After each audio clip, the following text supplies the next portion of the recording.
Hello once again guys, welcome back to Bujang and Broke. Previous video I talked about the difference between the primary and secondary market, and I think that video is important for you so that you know whether you want to stay in the house quickly, you want to rent out quickly, or you don't mind to take some time and pay lower when it comes to booking your property and also your mortgage loan as your property is being built. Okay, so today we're going to be a little bit more practical. I'll show you how much you can borrow from the bank so that you can buy the property of your dream or the property that you are hunting and targeting. For your information, don't send your application before doing this homework, or at least meet a mortgage officer, because you would want to get rejected a lot of time by the banks.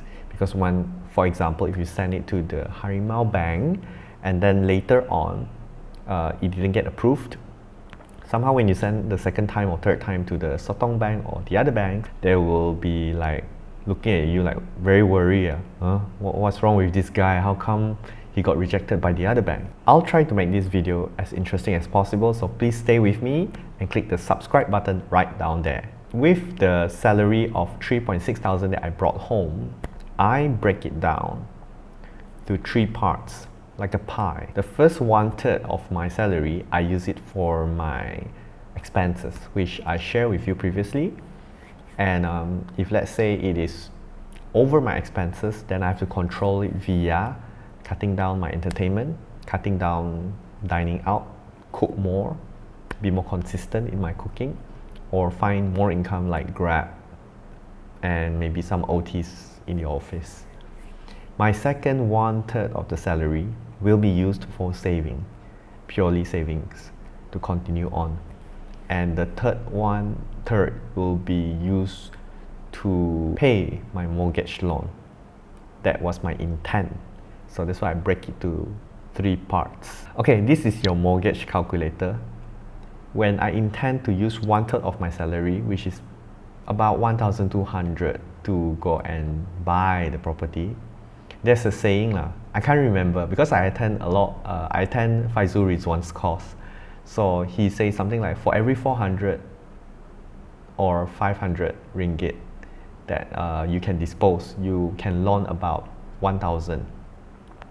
And with that, I kind of come to a conclusion: I cannot buy property more than 300,000. I have to go for something that is less than that for my first property. Hence, I'll put it in here. Down payment is 10%, because if you go for sub-sale, secondary property, you have to go for this sort of payment, 30,000. For those of you who might not catch what I say, you better watch the video which I posted previously, then you'll get what I mean. Okay, so interest rate, nowadays interest rate can go as low as 3 or 2.9 due to COVID, but it can go as high as 4. So I want to be a bit conservative, so I go probably 3.5. You can go lower, depends on how you negotiate. And the tenure, well, the longer you go, the tenure, I think maximum you can go is 35 years. If you are renting out, I encourage you to take as long as you can. I mean, it depends on your objective lah. If you want a lower mortgage loan, you have to take the maximum as high as possible. Like you see here, 35 years, and then the monthly installment is about 1,116. This is just the estimation. What if, let's say, I just want to pay finish in 20 years? See, the monthly installment is higher. So this is my first way to check out how much is my monthly installment that I have to pay. And yeah, obviously I don't think I want to pay that fast yet. If I want to rent out, rent at least maybe 1,200 or 1,300 to cover my mortgage, then 1,200 or 1,300 will give me some positive income net per month. so that I know that okay, I'm going for a good deal. Interest rate will affect also. If you go there you go, 3.0, 3.5, there's a difference lah, of how much, about 70 ringgit. Yeah. So property price, if you can go lower than that, let's say 280,000, then your down payment also lower low. Yeah. Okay, so roughly this is my estimation, my thought process. Now the second way is to calculate your debt service ratio.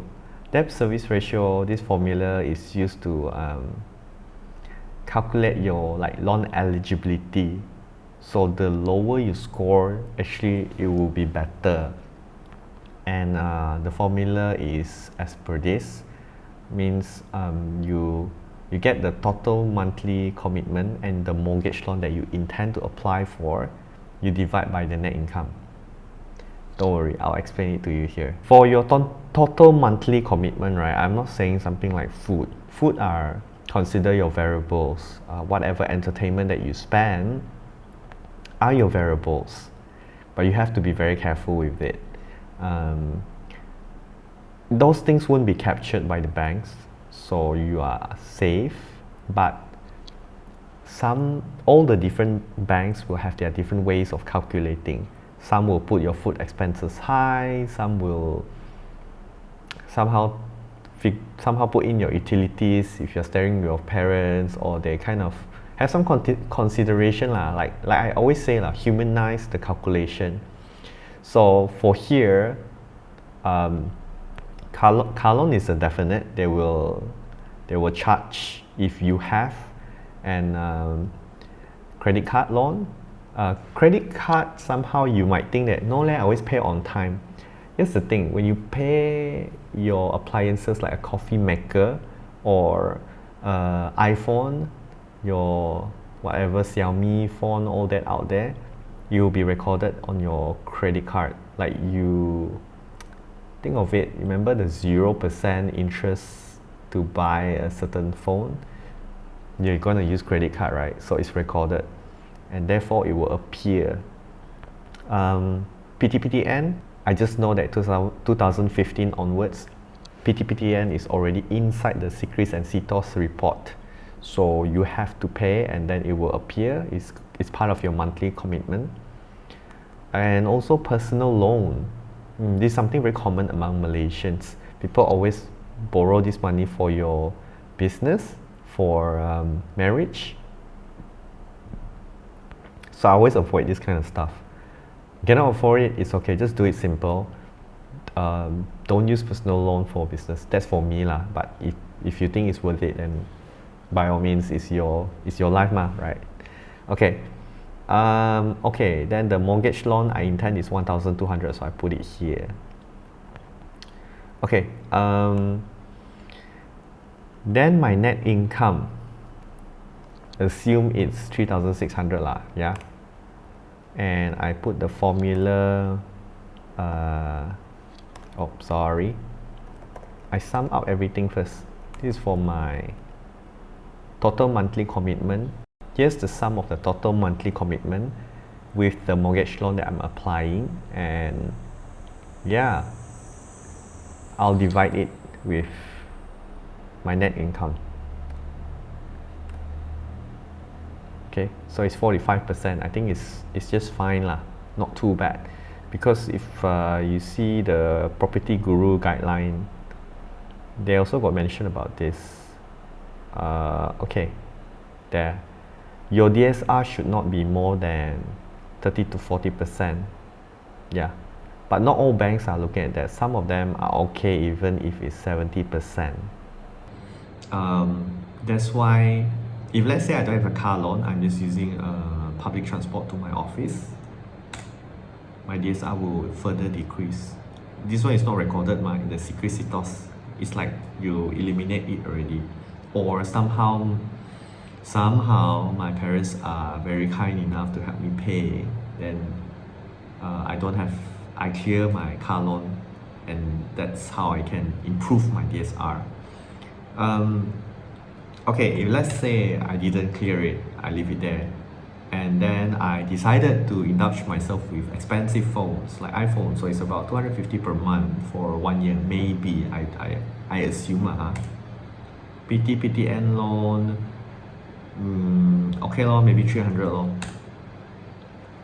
As you see, realistic as possible, I put all the information and the numbers here.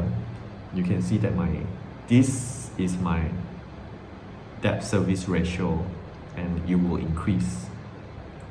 So I hope today you learned something interesting. Make sure you do all this calculation and understand, because that's how you would know how much you can borrow from the bank. So I guess that's all for today. I don't want to bombard you with too many information. Feel free to watch this video over and over again to digest it, and ask anything you want to ask down here. I believe Malaysians should know a lot about this. Take your time. This buying property stuff is not a short marathon. It's not something you can do in a couple of few months. That's why in 2022, at a new year, it's a very, very good time to set your goals, and then you can work towards it. Maybe not this year, you can't do it, it's fine, okay? Next year or 2024, I believe if you set your target and you stick with it, right? You can do it. Eventually, one day, you either want to own your property, or you still believe and stay firm with your decision to rent. I have friends who actually buy property, rent it out, but he rent somewhere else because it's cheaper to rent somewhere else. But he owns the property and he rent it out and make money out of it. So it's very interesting. Okay, so see you in the next video. Bye.